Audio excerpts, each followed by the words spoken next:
Ito yung bagong variety ng mango. Tinanim ko lang sa sapat. At after 2 months, ganito ang nangyari. Ayan, guys, hindi yan bulaklak yan. Bulaklak. Sobrang liit ng puno niya. Ayan. Namulaklak agad oh. Hindi pa nag-flashing. Ayan. Tingnan mo yung kasama niya.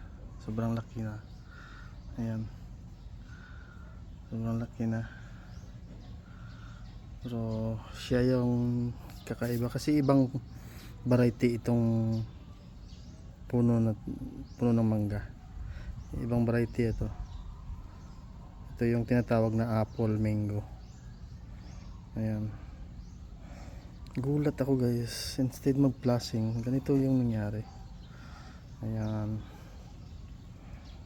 So, namulaklak oh. Ayan niya. Namulaklak siya.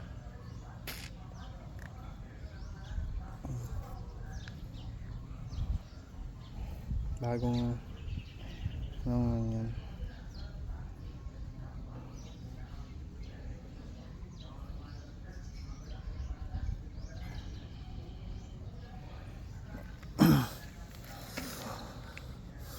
Nilinisan ko yung puno niya dahil maraming damo. Yan. Ito naman yung kasamahan ng apple mango. Yan. Sobrang taas na. Siya lang yung naiba. Diba? Kanya naman iba. Namulaklak.